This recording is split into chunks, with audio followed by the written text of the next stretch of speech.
Hello, everybody. Welcome back to Down, Down, Up, Up. It's your boy here, Apollo. And for reference, I'm back, baby, and just in time for Wrestling Week, baby. You might as well call it that. Might as well call it that. It is a stacked week of content on the horizon. But first off, this is not an update video. If you're curious why I'm back and how things have been going and how you guys have been doing awesome, please check out the previous video on the channel because I'm going to go, I did already go through just about everything that's new with me, what's new with you guys, hopefully, and the content I'm looking forward to putting this way for the upcoming week. But we're diving in to the predictions for NXT TakeOver Stand and Deliver. Oh, it feels good to be back.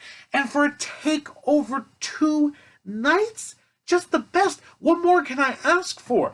I'm looking forward to just about every match on this card. And right now we have 10, which is great because 5 per evening. Well, 5 is usually the standard for TakeOver anyway. I think nearly every single TakeOver in existence has been trimmed to 5 delicious matches. So we're going to start off and go through night 1 and also night 2 for this video.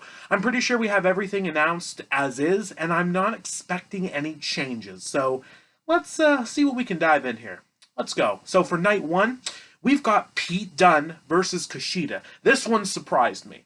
I was thinking 100% these two were going to be part of the winning circle in this past week's Battle Royal to get into the Gauntlet Eliminator for a shot at Johnny Gargano's North American Championship. But not to be. They were both eliminated around the same time, and now we have this match set. I believe there was a little bit of trash talk in the back last week with these two, so what to expect? I'm going to go with Pete Dunne.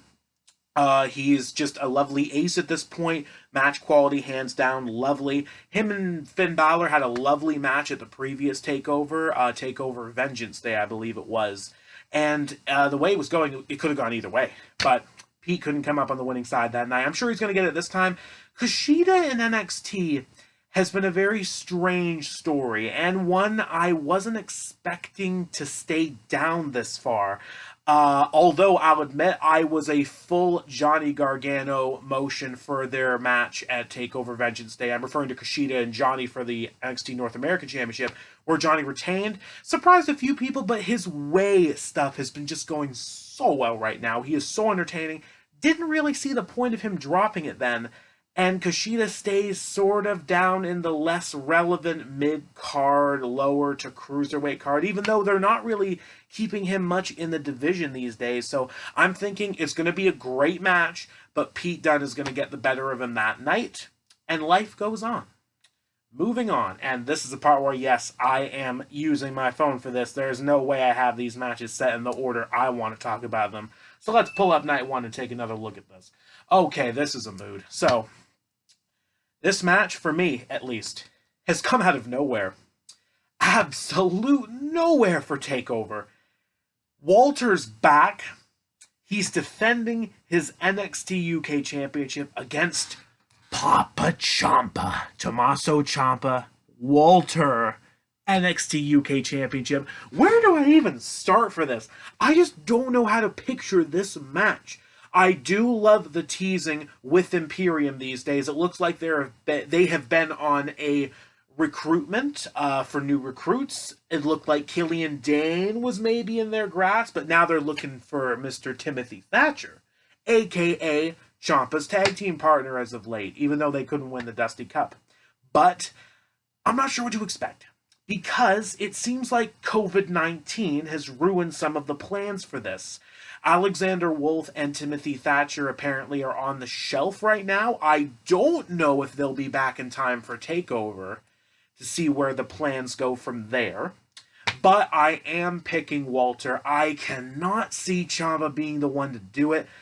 But I don't know what to expect out of this match. These two together is something, for some reason, my brain cannot put together.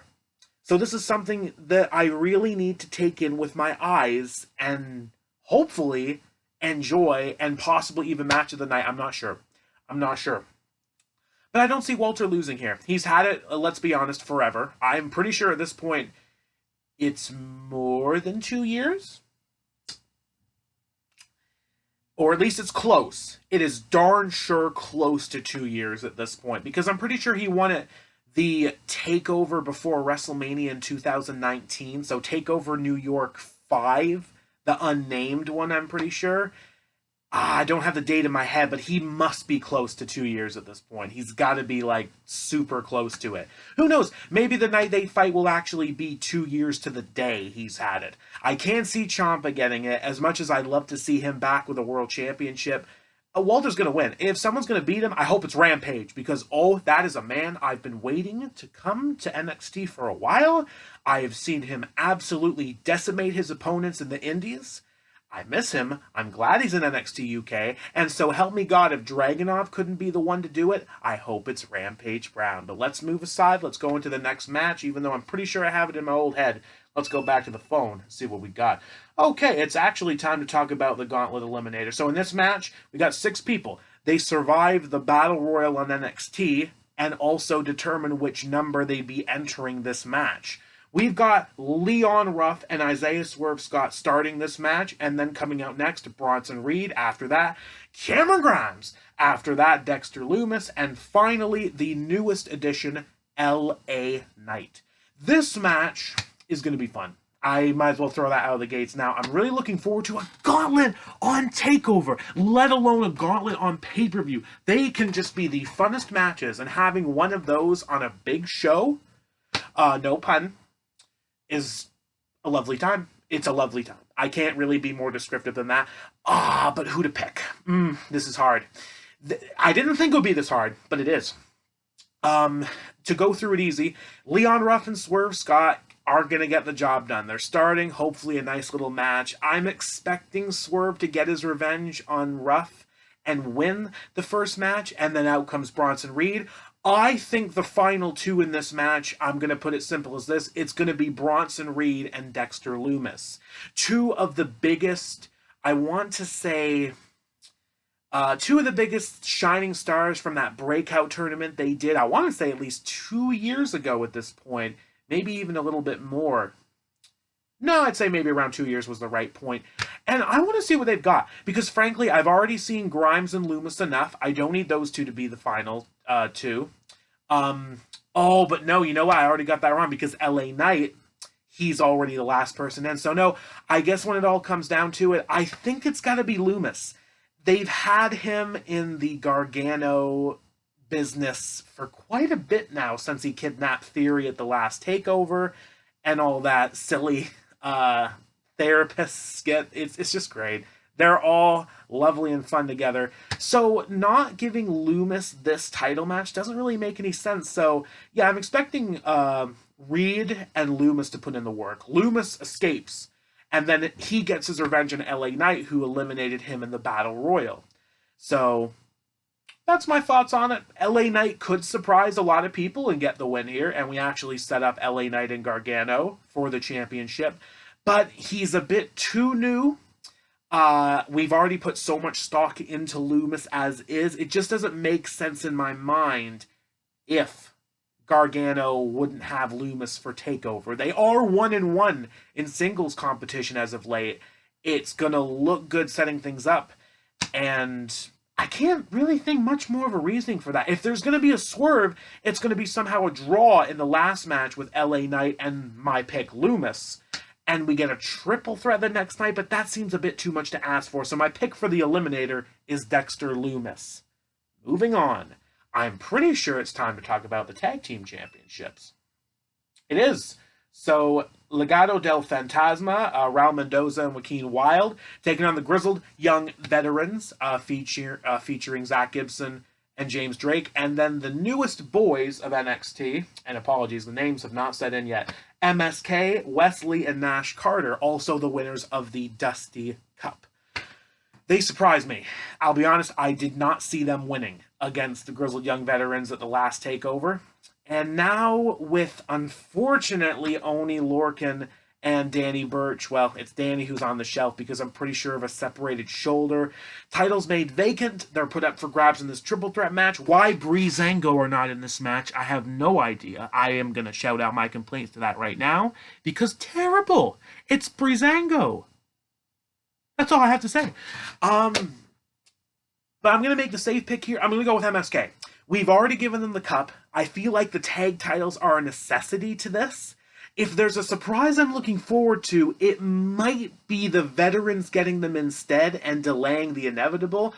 Just because I feel like MSK were going to win the titles anyway. So they should just do it here. Maybe get the pin over the either Wild or Mendoza. If they surprise us, that's probably the biggest surprise I can see from night one outside of Ciampa beating Walter would be Mendoza and Wild get the tag team championships. But I'm going to go with MSK. I think MSK going this far, winning the cup, means they're guaranteed to get the title. So I feel like I've made the safe pick this time. We'll see how it ends up. Now it's time to cap off night one. Let's talk about the women's championship match.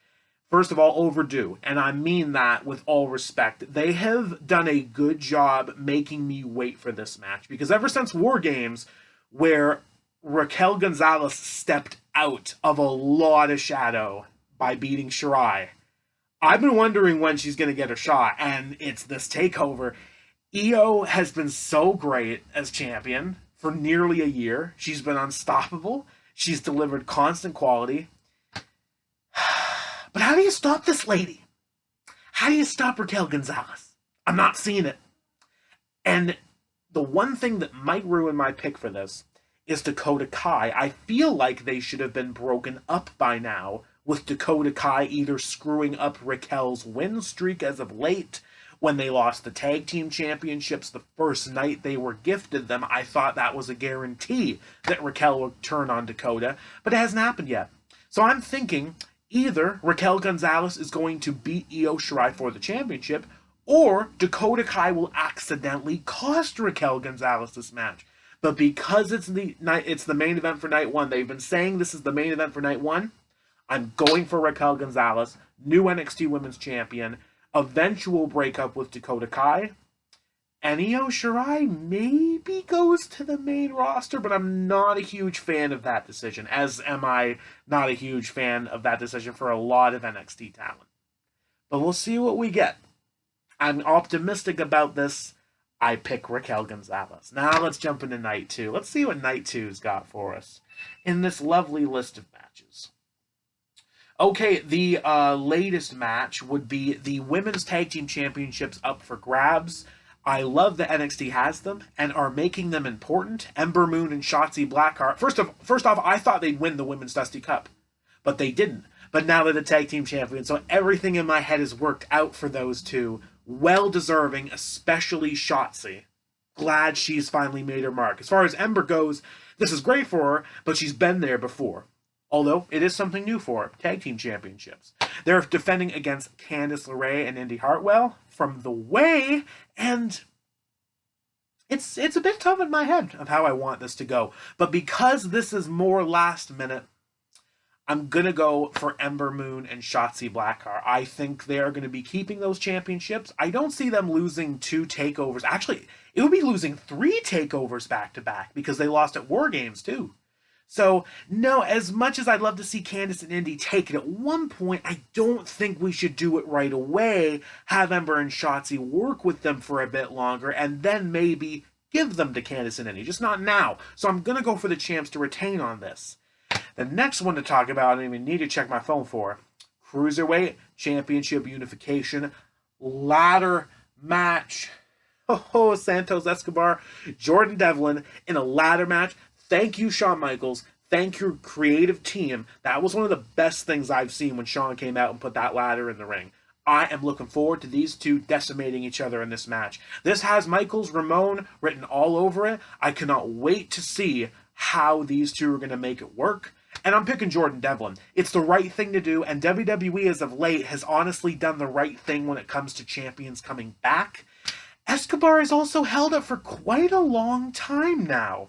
More so than I recently thought, but after talking with my friends, I realized it's actually been a bit. It's been since late May, early June-ish. Devlin is back, and Devlin will win that match. All I have to say about it, it's the right thing to do. Jordan Devlin as single cruiserweight champion is going to be a fun time, especially if he stays on regular NXT for a fun time. Escobar's had his chance at the top. It's time to see what happens without the championship. We'll see what we get. Moving on. 3 left to talk about. Let's see if I can jump to what they are. Okay, the big ones. Well, 2 at least of the big ones in my opinion. This one not so big, but in my eyes, Johnny Gargano is always the biggest thing. So as you have already seen, and props if you're still here, by the way, it's lovely talking to you guys about wrestling again. I picked Dexter Lumis for the Gauntlet Eliminator winner. So that means in my head, it's Johnny Gargano defending against Dexter Lumis, Night 2, North American Championship on the line. I feel the same way I did about Kushida at TakeOver Vengeance Day. I don't see it. I don't see Gargano losing the championship right now. He's done a hell of a reign, and there is still more comedy to come. It's just a fact for me right now. I can't see Dexter Lumis being the one to take it off of him. If it's somebody, it's actually Bronson Reed, but I didn't pick Bronson Reed to win the Gauntlet Eliminator. If he does win, then automatically, I'll just say to you guys right now, I will actually change my pick for this match and pick Bronson Reed because I think that's the right man to win the championship from Gargano at this stage. But I don't see him winning it. Dexter Lumis, he needs it. But I don't see him winning the championship. I'm not sure how Gargano steals it. Maybe LA Knight helps Gargano out. They tease a little bit of a fight, but if LA Knight doesn't win, he'd rather be a champion's ally at the moment than the enemy. So maybe we get LA Knight in the way. My brain's coming up with amazing ideas. Cannot wait to see how they pan out. But I'm picking Johnny Gargano to retain the North American Championship if indeed Dexter Lumis is the one to get this championship match. As with anyone else who wins this thing besides Bronson Reed. So there it is, thrown out. In many cases, I'm picking Gargano to retain. Now it's time to talk about something that, never thought we would for a long time. Because Finn Balor has triggered a chain of events in the Undisputed Era. Because Adam Cole is fighting Kyle O'Reilly in an unsanctioned match. I don't even need to get into the history of this right now. This has been heavy. The breakup has been super heavy. I'm mad that Fish hasn't been around for it. I'm also mad that Roddy has been feeling like an afterthought. I don't know what these two are going to do to each other. Is this going to be something like Ciampa Gargano last year with one final beat? Or is this going to be worse? Because unsanctioned, you never know what they can do. In NXT, the creativity is stemming right now. But I'm picking the man who should win and the man who has been destined for a win like this for the last little bit. I'm picking Kyle O'Reilly. Kyle O'Reilly will forever step out of a group's shadow, out of Adam Cole's shadow, in the eyes of at least the general public at this event. Adam Cole doesn't need this. He lost the championship match to Finn Balor. He had damn near clean. It's Kyle's time. It's finally Kyle's time. And frankly, I hope Kyle wins and eventually does win the World Championship in NXT. Possibly this year still. So, let's keep our fingers crossed. As far as Adam Cole goes, hey Chugs, don't Chugs it up. I am worried out of every single person I'm hearing rumored to jump up to the main roster after WrestleMania this year, it's Adam Cole. And that's going to hurt. I'll be honest, that's going to hurt. Unless he is somehow put together with his The Party people. If you are not fans of Up, Up, Down, Down, if you've missed out on their Uno games, I pity you, because that has made 2020 to 2021 feel quite fun, lovely, cheesy, giving a warm, special feeling and all, seeing Adam Cole, Cesaro, Tyler Breeze, and Xavier Woods have fun playing Uno. If Cole gets put into something with those lads, then I am not going to complain. I am worried still about him jumping up, but we'll see what happens. It might not even happen, but I'm picking Kyle O'Reilly. Now it's time to talk about the last match and also another redemption story on my part. Karrion Kross is finally getting his rematch for the NXT Championship, and I shouldn't even say really rematch. He's finally getting a shot at what he never lost last summer. Damn injuries. You'll win it one night and you'll lose it the next time you're on TV. The body can only hope so much. To be fair, Finn Balor's put in the work, but I'm picking Kross. I want to see what he's like with a championship. I want to see how long he's willing to go for it. As far as Finn Balor goes, he doesn't really need to leave NXT again, in my opinion. So I would just have him go for it again and bring out the demon against Karrion Kross. But that doesn't seem to be what we're doing in this case. If it is, I'll be extremely surprised the demon's back without any word of warning for NXT. This isn't like WWE randomly having it at SummerSlam without any word of notice. So, Karrion Kross is going to beat Finn Balor. He's going to get his championship back, and all will be set right after these 2 nights of TakeOver, with previous champions ruined either by injury or COVID-19. And that's it. Again, if you're still here, thank you for watching. It has been fun. Just fun to jump into this again. And let me know what you guys think. What are your predictions? Shoot them in the comments below. And if you have any disagreements on mine, again, shoot them in the comments below. I'd love to see what you guys think is going to happen this night. Like, share, subscribe. I'll see you guys in a later video this week. Probably my next video is going to be WrestleMania predictions. I will hopefully do them after Monday, and we'll see what we get.